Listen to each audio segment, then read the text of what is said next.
What Trump is doing is making rich people richer. That's it. That's why his biggest supporters are always like the guy who owns your town's Toyota dealership. It's Tuesday, November 12th. I'm Jane Coaston, and this is What A Day, the show where we're watching the new Mission Impossible trailer on a loop just to feel something. You know, if Tom Cruise just jumps off of an even taller building, I think that'll fix everything. On today's show, world leaders brace themselves for climate policy under Trump, and Harriet Tubman gets a special recognition. Just not the $20 bill we're still waiting for. Let's get into it. The incoming Trump administration 2.0 is starting to take shape, and as expected, it's a Democrat's worst nightmare. President-elect Trump is expected to name Stephen Miller, a right-wing nativist with white nationalist views, to be his deputy chief of staff. Trump hasn't officially made the announcement, but Vice President-elect J.D. Vance seemed to confirm it on Twitter Monday. Miller was a senior advisor during Trump's first term and was one of the architects of the 2018 policy to separate parents from their children at the border. He's still the same immigration hardliner, as evidenced by his speech at that infamous Madison Square Garden rally before the election. Who's going to stand up and say the cartels are gone, the criminal migrants are gone, the gangs are gone, America is for Americans and Americans only? Gross. In appointments that Trump did officially announce, he's picked Tom Homan, his former acting Immigration and Customs Enforcement Director, to be his new border czar. In a Truth Social post, Trump said Homan will be in charge of, quote, all deportation of illegal aliens back to their country of origin. Homan said as much during an interview on Fox & Friends on Monday, in this exchange with co-host Steve Doocy.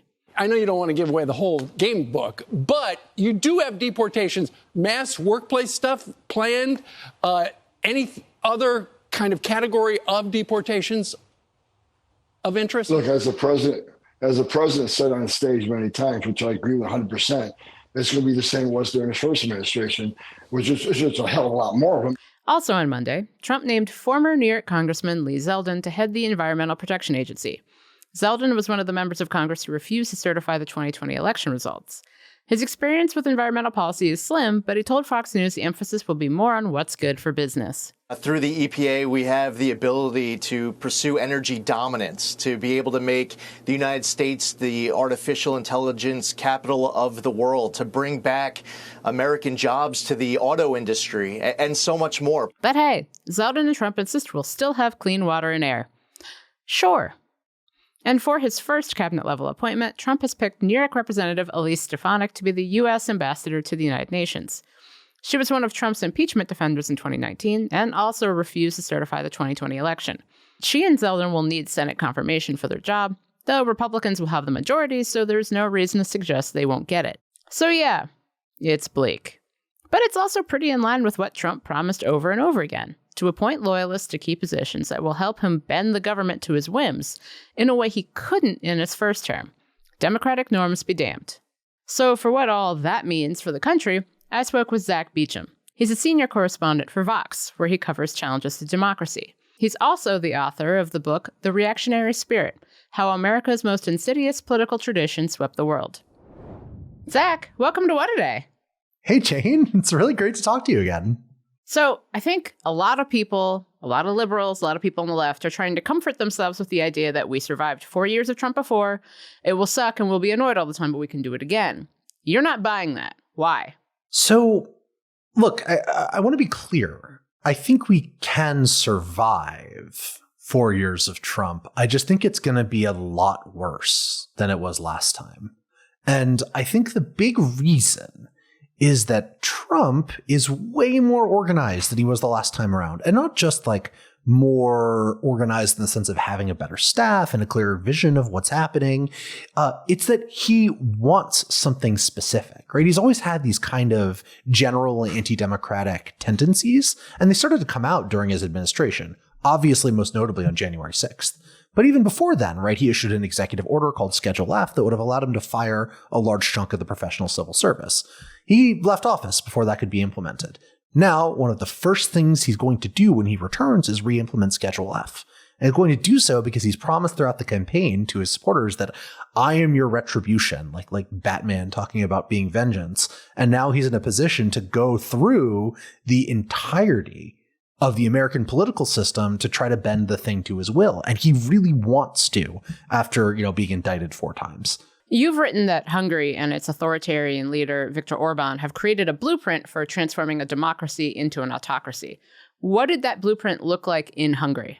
So Hungary is different from the United States in some important ways, but also there's some similarities here that really matter, right? So in 2010, Orban took power as the result of an economic downturn, poor situation going on, and the incumbent party being generally pretty unpopular. And he did so with a huge mandate. We're talking like 2/3 of the seats in Hungary's parliament, which is enough under their system to rewrite the constitution in its entirety. That was very bad for the Hungarian political system, because what Orban did, he's been very, very angry about having been forced out of power about 8 years prior, and was doing everything he could to make sure he never lost again. So he rewrote the constitution, started changing laws to make sure that his people were in key positions throughout government, getting authority into politically connected hands who could then use their positions of power to ensure that different forms of resistance to new authoritarian rules could no longer be effective. And that's the thing, to me, that sort of sends alarm bells ringing when you think about the parallels between the United States and Hungary. Because Trump's plan to restaff the federal government and get his people in all the right places bears a worrying resemblance to what Orban and people like him have done in other countries. We've talked about this before. Something that's been so interesting is that there's a host of people on the American right, among them Tucker Carlson, who have long admired Orban, despite the fact that Hungary, as you've mentioned, has a very different societal context. And a lot of Hungary's efforts to, say, raise the birth rate or do a host of things that traditional right-wing people in America want America to do haven't worked. Yeah. And so what do you think that tells us about not just this era, but also kind of the American right now, that the person that they most admire is a leader of a country that is like very different from ours? And I mean, in a weaker position in a lot of ways, right? Like the Hungarian economy is not doing well under Orban. No. It has negligible military and international political power, right? It's just not, as a society, it's not like on most objective metrics, it's not doing that great. But what Orban has done, and I think what makes him the envy of a lot of conservatives, not just in the United States, but across Europe too, is that he has broken his domestic political opposition, right?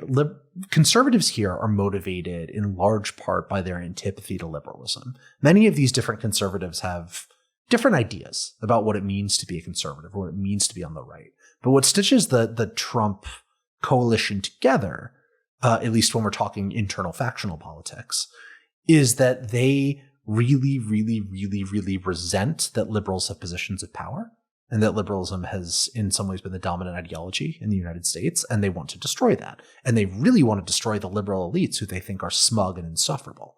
And what Orban has done, if nothing else, is crushed Hungary's liberal elites. He's seized control of universities. The media says what he wants it to say.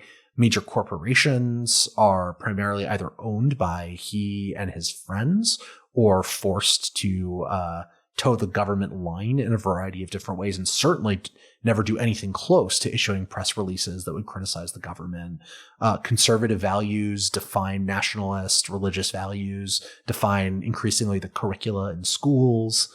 Right. And so he's won the culture war, right? And winning the culture war is so important to people on the right that they see Orban as this shining model, despite not only his policy failures, but his rank authoritarian governing style and the fact that those authoritarian means were integral to winning the culture war victories, right? Like that's how he did it. He crushed the left by crushing them more subtly than sending troops into their houses. He didn't win a debate on YouTube with them. Yeah. It's not like 10 times Viktor Orban owned the left. That's not what was happening here. It was the exercise of political power in often very subtle but still repressive ways to get people in line. So how could we see that here in a second Trump term? And what would it look like here if it were possible? So there obviously are major institutional differences, right? Hungary is not a federal system. So everything is government-wise is done by the national government or localities, which makes it a lot easier for you to seize control over all different things like election administration at the federal level. But there's still levers in the American system that you can pull if you're president. So, recently I spent a lot of time reporting on a part of the Justice Department, the Civil Rights Division, that's designed to secure the rights, particularly of socially marginalized groups. With just a little bit of clever lawyering, it can be used to push those groups further to the margins. For example, Trump's deputy aide, Stephen Miller, has promised to go after anti-white discrimination. And anti-white discrimination is, of course, code for any kind of program designed to redress long-term structural discrimination inside the United States.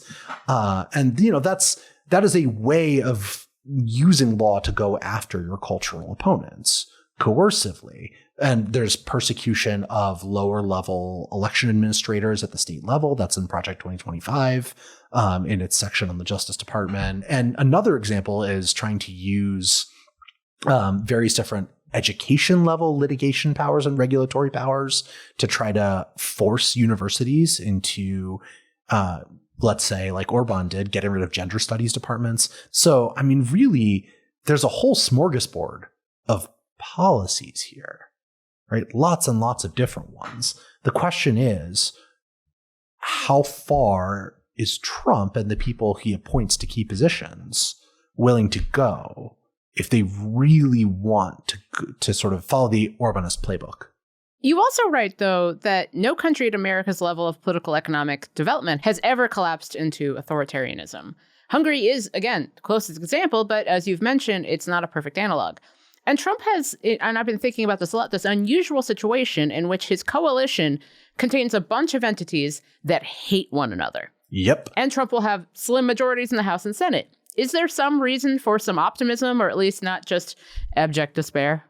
Yes. I really think so. Like, I don't mean this conversation and these warnings to be like, everything is going to be terrible. You should move out of the country. It's all going down. No, it's not. It's not like that. Rather, it's that there is a clear and established playbook you need to be watching for. But the fact that you can watch for it and organize around it is proof that things are actually still at a pretty decent level in the United States. Where, like, one thing that happened in Hungary is people didn't understand at the time where things were going, right? The opposition wasn't prepared to rally and try to stop what Orban was doing. And the people wasn't cognizant that this was a thing that could happen in a country like theirs, which had actually recently transitioned from a communist regime and looked like a very vibrant success story, right? For all the world, like a fully established, consolidated democracy. But the United States has seen this happen in Hungary, and we've seen similar playbooks tried out in countries like Israel and India and Poland and Brazil. And we know that it can be stopped, as it was recently in Poland and Brazil. So there's lessons to learn from now, and there's a deeper understanding of what the nature of the threat is, which Hungarians didn't have back in 2010. Zach, it's always a pleasure to talk to you. Thank you so much for joining me. Thank you, Jane. It's good to see you again. We'll get to more of the news in a moment, but if you like the show, make sure to subscribe, leave a 5-star review on Apple Podcasts, and share with your friends. And now, the news. In January, we're going to inaugurate a president whose relationship to climate change is captured by the words hoax and fossil fuels. John Podesta, President Biden's lead advisor for international climate policy, addressed world leaders gathered in Baku, Azerbaijan for COP29 on Monday, with strong words about the president-elect in the wake of his victory. The annual United Nations conference is dedicated to addressing the climate crisis. And this year, new concerns have emerged as the president-elect has said he will pull the U.S. out of the Paris Climate Agreement again, as he did in 2017. Podesta and his fellow U.S. delegates are reluctant to make any financial commitment to the proposed climate solutions at COP29, knowing this could be the last time the U.S. sends a delegation to the conference at all. But Podesta made clear to the attendees that the climate crisis is bigger than Trump, and that the work must continue. Setbacks are unavoidable, but giving up is unforgivable. This is not the end of our fight for a cleaner, safer planet. Facts are still facts. Science is still science. Trump's election is a big overshadowing force at COP29. But delegates must also confront their failure to honor the pledge they made at last year's conference to finally ditch fossil fuels. COP29 will conclude at the end of next week. Israel's foreign minister, Gideon Sa'ar, said on Monday that there's been quote-unquote certain progress toward the ceasefire with Hezbollah. But leaders of the Lebanese militant group say they have not received any proposal for a truce. It's been a little over a month since Israel formally launched its offensive against Hezbollah. An Israeli airstrike killed 54 people and wounded more than 56 others in northern Lebanon on Sunday. And Israel's defense forces issued immediate evacuation orders to villages in southern Lebanon on Monday, signaling plans of further escalation. According to Lebanon's health ministry, this brings the death toll in the country to over 3,200 since the start of Israel's war on neighboring Gaza last year. More than 14,000 others have been wounded in that time. A representative from the UN will arrive in Lebanon today to continue talks for a ceasefire over the next few days. President Joe Biden and Vice President Kamala Harris made their first joint appearance since the election on Monday to observe Veterans Day at Arlington National Cemetery. The two laid a wreath at the tomb of the unknown soldier before the president gave remarks to an audience of veterans and their families. Biden was emotional as he spoke about the experience of veterans from World War II to the messy withdrawal of U.S. troops from Afghanistan. This is the last time I will stand here at Arlington as Commander-in-Chief. It's been the greatest honor of my life to lead you, to serve you, to care for you, to defend you, just as you defended us, generation after generation after generation. The president also announced an expansion to cancers covered by the Department of Veterans Affairs to include those caused by breathing toxic smoke from burning trash pits on military bases, a phenomenon which he believes is responsible for the death of his son, Beau, in 2015. And in other Veterans Day news, the abolitionist and actual American hero Harriet Tubman was posthumously awarded the rank of one-star Brigadier General in the Maryland National Guard on Thursday. The honor was accepted by Tubman's great-great-great-grandniece. Tubman is best known for escaping slavery, helping to establish the Underground Railroad, and becoming a major figure in the movement to abolish slavery. But she was also the first woman to oversee American military action during a time of war. Fun and interesting fact, she served as a scout, spy, and nurse for the Union Army during the Civil War, and led 150 black soldiers on a raid in Comanche, South Carolina. Major General Janine L. Burkhead presented the award. Burkhead is a two-star general herself and grew up hearing stories about Tubman as a general. She spoke to reporters from a local CBS affiliate on Monday about the historical significance of Tubman's military service. She was able to go behind enemy lines, get information to free hundreds of people during raids at Comanche. All of those things were seminal, I think, in our nation's history to lead us where we are today. And that's the news. One more thing. Do you remember Drain the Swamp? Sure you do. Back in 2017, Donald Trump, and more importantly, the people who loudly supported him, argued that only he could get lobbyists and big business out of Washington and restore the power to the good working people of America, provided that they were Republicans. Well, the swamp is now in charge and very excited about it. Let's start with the lobbyists. You know, the people who get paid to go to D.C. and cajole official Washington into doing things that make the companies paying them happy. Susie Wiles, Trump's campaign manager and now chief of staff, worked as a lobbyist on behalf of the tobacco industry. And multiple people within Trump's inner circle, like former aide Kellyanne Conway, were lobbyists on behalf of TikTok, which could have something to do with his sudden embrace of the platform after repeatedly threatening to ban it. And then there are the billionaires. First and foremost, Elon Musk, the world's richest man, who became about $26 billion richer the day after the election as the share price of Tesla rose. And then there's Amazon founder Jeff Bezos, who got $7 billion richer last Wednesday.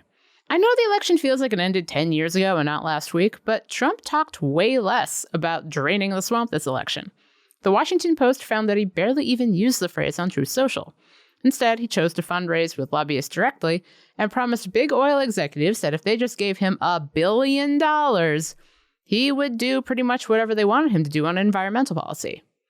There's a story about Trump's rise and his electoral success that seems to be pretty popular with some people. One in which he's standing up for working families and standing against the evil elite stealing all our money and spending it all on themselves. But it's just so clear that that was never true. What Trump is doing is making rich people richer. That's it. That's why his biggest supporters are always like the guy who owns your town's Toyota dealership, the people who own multiple boats and go to Destin twice a year and send their kids to the University of Dayton or the University of Colorado. Sure, They didn't go to college, so they brag about how they're just working-class, blue-collar workers rooted in the common truth of American life. But they're rich. They're really, really rich. And now, they're just going to get richer. That's all for today. If you like the show, make sure you subscribe, leave a review, dust off all your favorite ways to call Stephen Miller a sniveling rat-faced asshole, and tell your friends to listen. And if you're into reading, and not just about all the terrible billionaires who are somehow already getting even richer under Trump, like me, What A Day is also a nightly newsletter. Check it out and subscribe at crooked.com/subscribe. I'm Jane Coaston, and good lord, there are a lot of trash people in this incoming administration.